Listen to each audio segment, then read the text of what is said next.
Bonjour à tous, bonjour à toutes, bienvenue sur Corvansprod. Nous entrons maintenant dans la pratique de l'étalonnage. Nous allons commencer par les étalonnages primaires. Les étalonnages primaires, c'est-à-dire ceux qui s'appliquent sur la globalité de votre plan, sur la totalité en somme. Les secondaires, là vous allez étalonner sur un objet, une zone isolée précise. À nuancer que si vous travaillez sur les étalonnages primaires, ça ne veut pas forcément dire que selon le réglage que vous appliquez, vous n'allez pas agir dans une zone plus précise de l'image. Je vais détailler tout ça au fur et à mesure des tutos. Dans un premier temps, nous allons voir les réglages globaux. C'est vrai que je vous avais dit qu'on partait sur les roues, mais je pense que c'est plus intéressant déjà de parler des réglages globaux pour directement faire le lien avec mon initiation à l'étalonnage. Je vous rappelle, je mets de nouveau la fiche qui apparaît en haut à droite. Pensez d'abord à aller lire intégralement cette initiation et à la comprendre avant de venir suivre les tutos ici. Je vous ai parlé de quatre traitements essentiels en étalonnage: luminosité, contraste, teinte, saturation. Eh ben, on va déjà voir comment appliquer ces réglages globaux sur l'image dans DaVinci Resolve, avec quels outils. Dans un premier temps, on va se concentrer donc sur cette partie. Pour l'instant, dans ce tuto-ci, on ne va pas se concentrer sur les roues, on va le faire dans le prochain tuto. Hein. On va se concentrer ici. Ce sont les réglages qui sont ici. Vous voyez, on a contraste, pivot, etc. Hein, vous pouvez passer sur deuxième partie des réglages. On va détailler tout ça. Donc pensez, si vous n'avez pas cette fenêtre d'activer, si vous êtes par exemple ici ou là, c'est ici. Vous cliquez ici. Petite subtilité, si vous cliquez ici, regardez, Resolve vous indique que vous êtes en train d'agir dans cette interface-là. À savoir maintenant les raccourcis clavier que vous allez appliquer, ça va être les raccourcis clavier liés à cette fenêtre. Donc vous voyez, il y a une barre rouge. Si je suis ici dans Styles, vous voyez qu'il y a la barre rouge sur Styles. Si je suis ici dans le visualiseur, je suis sur le visualiseur. Donc je vous rappelle, le visualiseur JKL, n'oubliez pas, on va déjà visionner ce plan.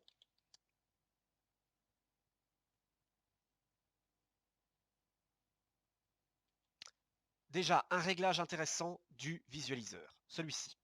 Loop, qu'est-ce que ça veut dire? Si je le désactive, il lit le film, il passe au plan suivant. Si je l'active, il le lit en boucle. Très pratique si vous avez besoin de vous concentrer sur un plan et son évolution en étalonnage. Pensez-y, c'est important parce que quand on débute en étalonnage, on se met ici, on commence directement à travailler, donc sur les couleurs, directement, et puis ensuite on termine, on trouve que c'est chouette, hop, on passe au suivant, de nouveau on étalonne, etc., etc., etc. On oublie dès lors que ce ne sont pas des images fixes, ce sont des vidéos. C'est pas parce que vous avez fait un étalonnage qui est parfaitement cohérent sur l'image 1 que ça va l'être sur l'image 380. Donc ici par exemple. Voyez. Donc pensez bien déjà à visualiser le tout, à bien parcourir votre timeline, vos différents plans, à éventuellement les regarder bien en boucle pour savoir ce que ça donne sur toute la continuité de votre plan. Voilà. Donc, revenons maintenant sur nos roues et entrons dans le vif du sujet. Vous cliquez donc ici, on va d'abord s'attaquer à la première partie de nos réglages. Je vous ai parlé de contraste. Analysons un peu cette image. Vous pouvez voir qu'elle est extrêmement terne. C'est très triste comme image. Il y a très peu de couleurs, c'est hyper laiteux, il y a très peu de contraste. Il n'y a presque pas de profondeur dans ce truc. Hein. C'est une image vraiment très très terne, comme si on était à un enterrement, à un triste enterrement. Très grise, très laiteuse. Donc alors, le premier réglage qu'on va voir ici, c'est le contraste. Pour plus de compréhension, affichons ici, regardons ici en bas à droite, regardons sur notre waveform. Et en fait, pour plus de visibilité, ce que je vous propose, c'est extrayer vos scopes de la fenêtre, mettez-les en plus grand, comme ça vous pouvez en afficher deux à la fois. Donc vous pouvez choisir ici le vecteur scope. Ainsi, pour en afficher deux de base, vous êtes ainsi. Vous cliquez ici, clac, pour afficher les deux. Vous pouvez choisir au choix si vous les avez affichés en 16:9 ou en 4 tiers. Personnellement, ouais, en 4 tiers c'est un peu mieux parce qu'ils sont un peu plus larges. Donc voilà, on va donc vous switcher ici vector scope waveform. Ça va? Voilà, comme ça vous avez vos deux, vous les mettez ici, puisque pour l'instant on ne se sert pas de ces fenêtres ici, et comme ça vous avez une bonne vue sur votre waveform, sur votre vector scope. Donc, agissons sur le contraste. Si je clique, je maintiens enfoncé et je tire vers la droite.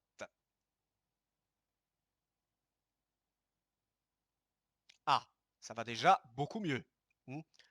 Déjà, la différence, ici notre image nous paraît beaucoup moins triste, beaucoup moins terne. Je vous donne une petite astuce, si vous voulez voir avant-après, désactivez temporairement votre effet d'étalonnage pour bien voir la différence entre ce que vous avez appliqué et l'image d'origine. Vous avez ici un petit bouton qui s'appelle Bypass Color Grades and Fusion Effects. Vous cliquez, clac, voilà, clac. Et la bonne nouvelle, vous pouvez voir que tout s'applique directement sur le waveform, le vector scope. Vous pouvez voir directement la différence. Tac, tac, tac, tac. Vous pouvez utiliser le raccourci Alt D. Alt D, voilà, Alt D, pour afficher avant, après. Voilà, ça va considérablement vous aider. Et regardons dès lors la différence. CTRL F pour passer en plein écran, chez vous. Alt D, voilà l'image d'origine. Alt D. Ah, impeccable, c'est déjà beaucoup mieux. C'est déjà bien mieux comme ça. On a déjà une image beaucoup plus profonde, avec plus de nuances, plus forte, plus brute, qui colle déjà mieux à ce qu'on voudrait. En fait, je vous le dis, parenthèse, si cette image est de base aussi terne et aussi peu contrastée, c'est parce qu'en fait, elle a été captée en log. Elle a été captée en Sony S-Log. Donc, il faut la conformer, en fait, pour revenir vers un espace colorimétrique Rec 709. Je ne vous ai pas encore parlé de ça. Ne vous en faites pas, ça viendra. Je vous détaillerai. Je suis en train de réécrire une initiation complète pour bien comprendre la différence entre les workflows log, RAW, Rec 709, l'utilisation des luttes. Donc rassurez-vous, tout ça, ça va être vu plus tard. Pour l'instant, on va se concentrer sur les réglages et faire donc une conformation manuelle avec les réglages manuels. Voyons maintenant un peu le deuxième réglage, le pivot. Regardez, si je tire vers la gauche, vers la droite. Si je tire vers la gauche, voilà. En fait, qu'est-ce que c'est? Je vais réinitialiser tout ça. Oui, ce que j'ai pas précisé, mais vous le devinez, si je tire vers la gauche mon contraste, il diminue. Et vous voyez que le waveform s'écrase sur le devant. Donc, si je monte ici mon contraste ou que je le diminue, j'agis de façon symétrique. J'applique un traitement de contraste symétrique, c'est-à-dire le haut et le dessous sont en train de s'écarter l'un de l'autre de façon parfaitement symétrique, 50-50. C'est agir sur le contraste de façon symétrique. Si j'utilise le pivot ici, regardez, en fait, vous pouvez voir que les premières zones qui sont affectées et qui semblent baisser, ce sont les zones intermédiaires. Je définis ici avec le pivot, en fait, je fais pivoter le centre de mon contraste. Regardez, je pivote vers le bas si je vais vers la droite, je pivote vers le haut si je vais vers la gauche. On commence à agir ici de façon asymétrique, c'est-à-dire une fois qu'on a défini donc un contraste global plutôt correct, on peut définir donc le centre de mon image, est-ce qu'il se situe plus vers les basses ou vers les hautes? Comme par exemple ici, je trouve personnellement que avec un contraste normal, mon image est quand même fort lumineuse. Il y a beaucoup de points qui sont très blancs. Voyez. Donc du coup, ce que j'aimerais, comme c'est un thriller, c'est un film assez sombre, j'aimerais déjà, par exemple, revenir donc vers une image plus sombre dans sa globalité. Donc je peux directement utiliser le pivot et faire baisser le contraste général pour revenir, voilà, à une image plus sombre. À une image plus sombre, mais qui conserve un contraste assez élevé. Voyez. Et voilà, vous pouvez déjà voir ici la différence. On part de ça, on arrive à ça. C'est déjà plutôt convenable. On est plus dans cette optique sombre. C'est encore un peu terne. Je pourrais encore monter, je pourrais encore pousser tout ça. Donc voilà, deux façons d'agir. Contraste symétrique, centre de mon contraste. Plus donc intermédiaire, plus vers le bas, plus vers les hautes. Plus vers les basses lumières, plus vers les hautes. Bien. Donc, on a agi pour l'instant uniquement au niveau de la lumière. On n'a pas encore agi au niveau de la colorimétrie, de la chrominance. Donc, ici, SAT, réglage de saturation. Si je prends et que je tire vers la droite, regardez les couleurs. Vous avez vu les couleurs sur mon image? Vous avez vu mon vector scope? Il est en train de s'écarter. C'est le traitement que je vous ai montré dans mon initiation à l'étalonnage, le vector scope qui s'écarte le traitement de saturation globale. C'est ici donc qu'il se trouve dans DaVinci. 50 de base pour une saturation moyenne de base de notre image. Si je vais dans l'autre sens, vers la gauche, je baisse la saturation. Voilà, l'image est encore plus grise, il y a encore moins des couleurs prononcées, pétantes. Je baisse à 0, mon image est noir et blanc. Si je reviens à 50, je reviens à mon image d'origine. Si je vais à 100, j'obtiens une image, regardez, hyper colorée, avec des couleurs flashy, fluo, qui, je dois avouer, est très très moche. Ça colle pas du tout à l'ambiance de Quatuor, hein, comme étalonnage, ça, mais alors pas du tout. Voilà. Donc ça, ce sont les premiers réglages. Juste petite parenthèse, il est possible que chez vous, vous ayez un vector scope beaucoup moins visible que chez moi. En fait, regardez, si vous cliquez ici, en haut à droite, vous avez des barres avec des curseurs. Vous cliquez dessus et vous allez pouvoir régler, regardez, mon vector scope. Vous pouvez le faire plus lumineux ou plus sombre pour mieux voir le signal. Même chose pour le graticule, vous pouvez le faire carrément totalement inexistant, hein, pour ne voir que votre spectre. Hein, ou alors on va le mettre un petit peu plus, voilà, comme ceci, ça me paraît bien. Hein, vous voyez, et vous avez ici le Show 2 times Zoom. Show 2 times Zoom, en fait, voilà, ça c'est votre vector scope de base. Et donc pour mieux le voir, pour mieux visualiser, on peut zoomer 2 fois dessus. Pour un petit peu mieux voir, vous voyez ici on voit mieux, hein. Je vais encore monter un peu sa luminosité. On voit mieux donc un peu toutes les nuances de couleurs qu'on a dans notre image. Qui tire, on a ici, vous voyez, une pique qui tire vers entre le jaune et le rouge. À votre avis, c'est quoi? C'est ceci. C'est ceci ici qui a la saturation la plus élevée. Vous voyez, on peut voir ici essentiellement qu'on a également une pique qui est dans le jaune, jaune rougeâtre, plus vers le jaune que vers le rouge. C'est la chemise. La chemise de notre acteur, dont j'ai oublié le nom d'ailleurs, désolé. Pardon. Donc voilà. Vous comprenez ici comment est-ce qu'on décode un vector scope et de cette façon, vous avez plus facile à le décoder. Donc, Hue, je vous ai parlé dans l'initiation d'un réglage de teinte. Hue, si je tire vers la droite, mon vector scope tourne. Le traitement de teinte, c'est ce que je vous ai expliqué, donc c'est le traitement classique de teinte dont je vous ai parlé dans mon initiation à l'étalonnage. Vous pouvez voir ici également sur le waveform ce qui se passe lorsque je change la teinte. Regardez, les 3 canaux sont en train de s'intervertir. Vous voyez, ils sont comme un peu en train de pivoter sur eux-mêmes. Voilà, donc ça, c'est le réglage de teinte. Maintenant, vous allez me poser une question très pertinente. À quoi ça peut bien servir? Dans quel cas est-ce qu'on peut utiliser le réglage de teinte? Parce que c'est vrai que quand je fais un réglage de teinte, là, comme ça, c'est horrible. Ça, si tantôt j'avais une image trop saturée et bien moche, là, c'est même plus une image moche, c'est une image totalement inexploitable et totalement surréaliste. On dirait que c'est un extraterrestre, un alien. Vous avez vu, il a une peau toute bleue. La voiture, elle est toute verte, c'est hyper moche. Donc, dans quel cas est-ce qu'on peut utiliser la teinte? Oui, effectivement, je vous le dis, le réglage global de teinte, il s'utilise très rarement en global. Il va beaucoup plus s'utiliser en étalonnage secondaire, justement. Quand par exemple, je vais isoler sa chemise et que je veux la changer de couleur, là, à ce moment-là, dans un étalonnage secondaire, je vais d'abord définir de n'agir que dans cette chemise et changer la teinte. Donc, vous voyez ici, par exemple, si je veux avoir une teinte, une chemise rouge, et ben voilà, là déjà, on a une chemise qui est beaucoup plus rouge. Hein. Je peux encore continuer, vous voyez. Voilà, ici, hein, j'ai une chemise qui est rouge. Donc le problème, c'est qu'évidemment, qu'est-ce qui ne suit pas? C'est que tout mon vector scope est en train de tourner, donc du coup, toutes les saturations élevées sont en train de complètement changer de teinte, ça ne colle pas du tout.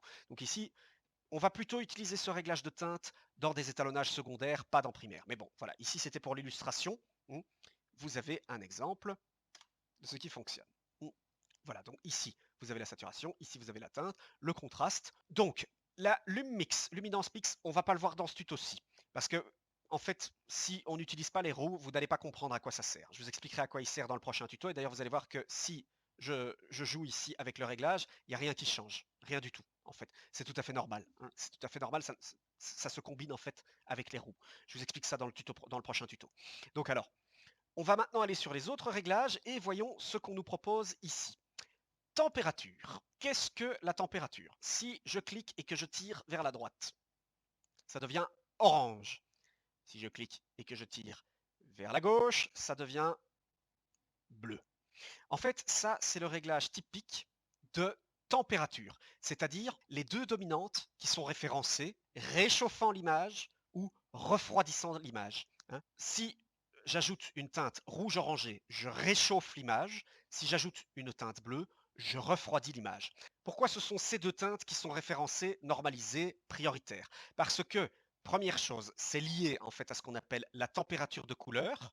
À ceci près, il y a un petit piège que nous, on dit refroidir quand on ajoute du bleu, alors que physiquement parlant, lorsqu'on a une température, une source émettrice de lumière qui est plus chaude, elle va être plus bleue.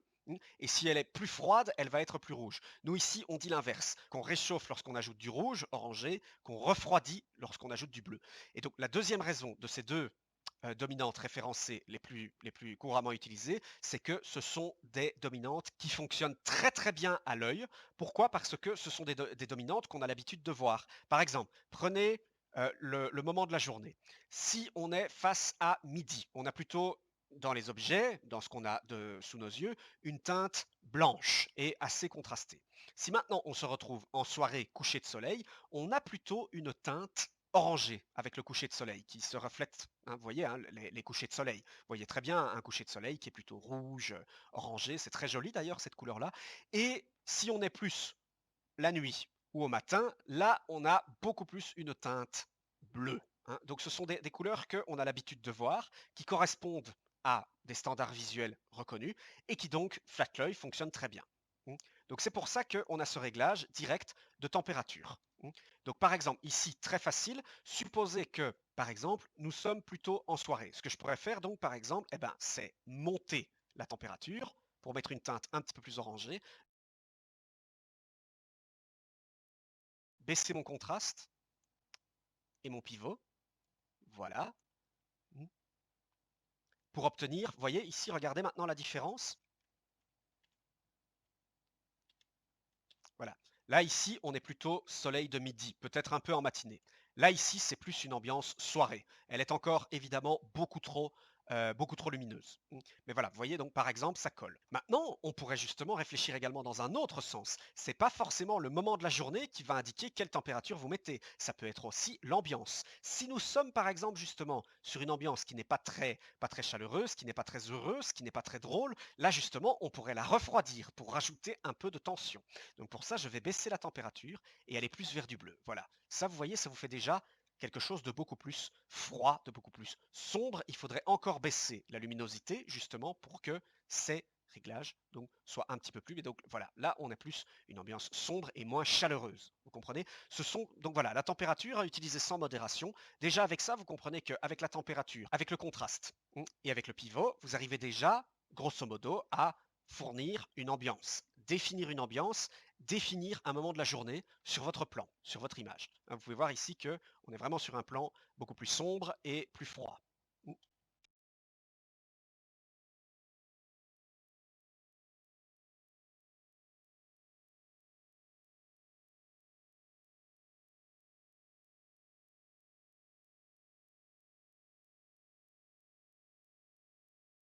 Donc, voyons les autres réglages. Je vais réinitialiser ceci pour que ce soit un peu plus évident pour vous.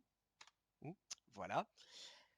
Tint, la teinte. Alors, curieusement, ici, on a Hue pour le réglage de teinte, et ici, on a Tint, qui veut dire la même chose, qui veut dire teinte. Pourquoi? On distingue en fait Hue, la teinte générale, avec Tint, qu'est-ce que c'est? Regardez, je monte, je baisse, donc je vais vers la droite, je vais vers la gauche. Qu'est-ce que c'est? En fait, c'est l'exact inverse du réglage température. Le réglage température, vous allez appliquer uniquement ce réglage avec des teintes rouge orangé, qui se situent entre le jaune et le rouge ici, plus jaune ici, et entre le bleu cyan. C'est ici, regardez, je vous montre sur le vectorscope. Si je bouge la température, hop, je décale entre le rouge et l'orangé. Si je vais dans l'autre sens, hop, je décale entre le bleu et le cyan. Donc en fait, simplement, de base, avec la température, il n'est pas possible d'obtenir les complémentaires, les deux autres couleurs.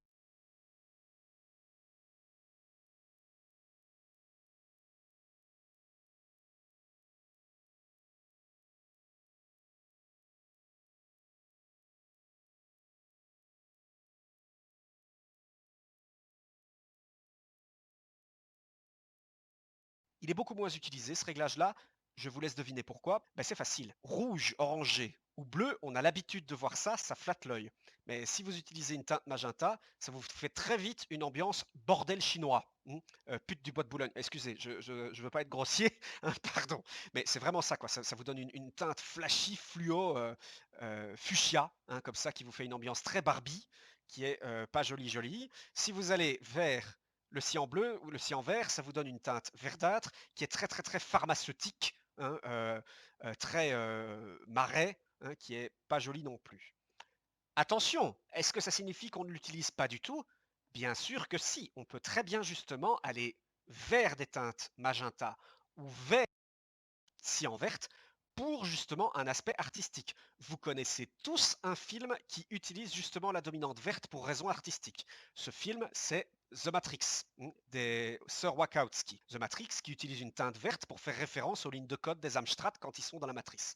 Un aspect artistique. Vous pouvez très bien utiliser une dominante verte ou magenta, même si ça flatte pas forcément l'œil de base dans les conventions, pour donner un aspect artistique et ça peut très très bien fonctionner.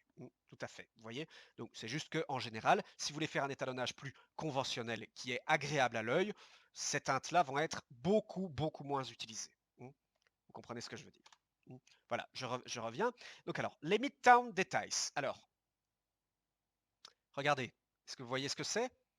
Donc j'ai tiré vers la droite. Est-ce que vous voyez la différence? Attendez, je vous montre rapidement.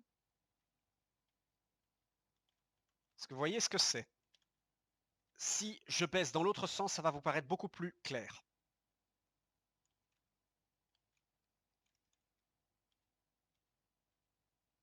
Voilà. En fait, ici, ce que vous êtes en train de faire, c'est ajouter du flou et de la netteté, du blur et du sharpen. Ça, je ne vais pas m'étendre dessus.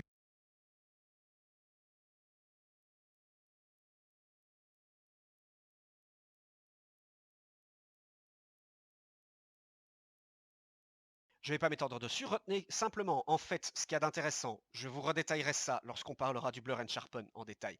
Donc, en fait, il faut savoir que les applications de flou ou les applications de netteté, c'est en fait un effet d'étalonnage. C'est pas un effet visuel de compositing ou quoi. Non, c'est un effet d'étalonnage. Quand vous appliquez du flou ou quand vous appliquez de la netteté, vous êtes en train d'agir en étalonnage, vous êtes en train d'agir sur la luminance de votre image, vous êtes en train d'agir en fait sur les micro-contrastes de votre image. Je vous redétaillerai tout ça lorsqu'on verra le Blur and Sharpen plus en détail. Voilà. Alors, le Color Boost, alors ça c'est très intéressant.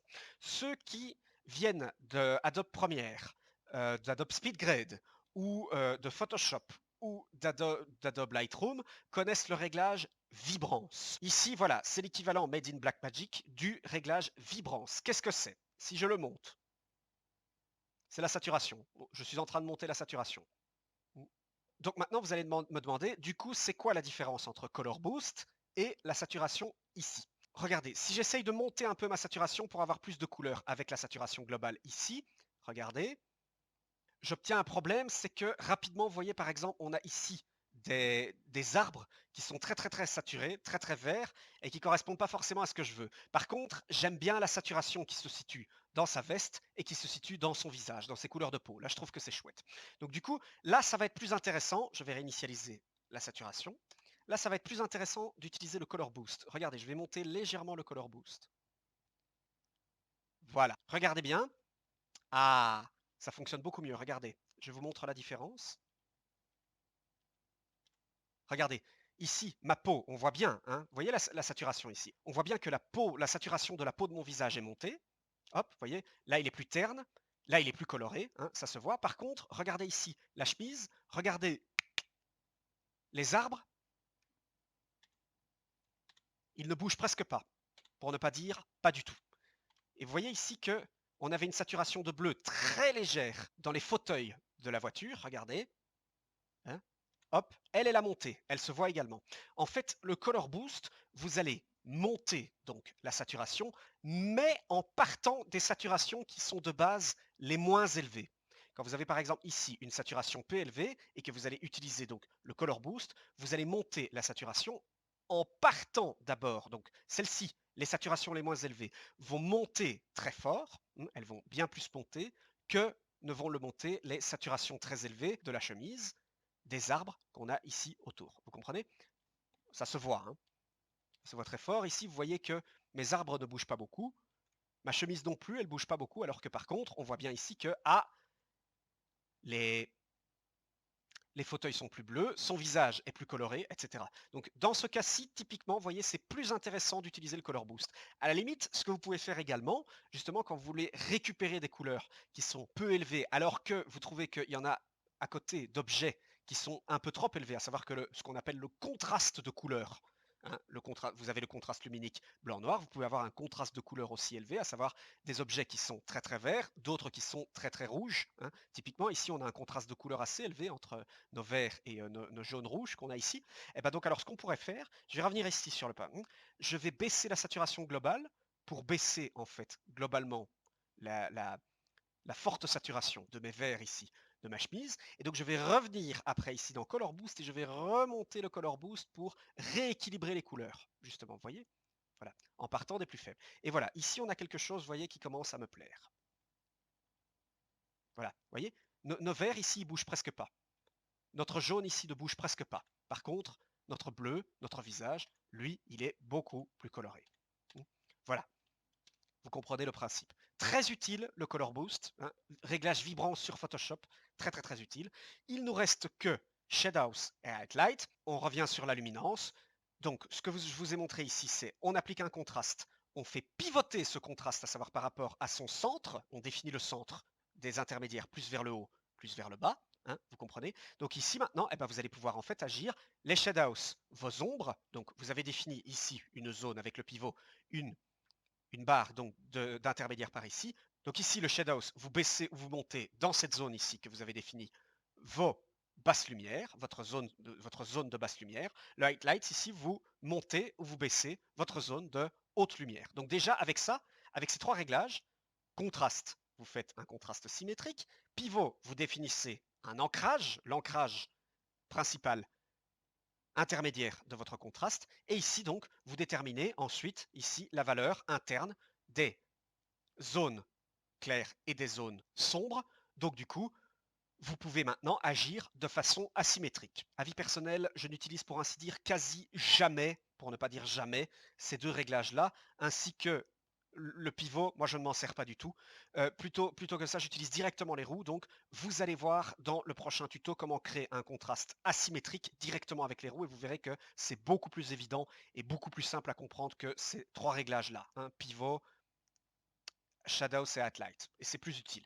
Je vous montrerai ça donc dans le prochain tuto. Mais voilà, donc jusqu'ici, je crois que vous avez une bonne introduction à comment utiliser vos réglages globaux pour agir sur votre image, tant niveau luminique que niveau chromatique. Voilà. Merci à tous. Ce sera tout, hein. Merci. On va en rester là pour aujourd'hui. Je vous retrouve très vite pour discuter plus en détail des roues. À très bientôt.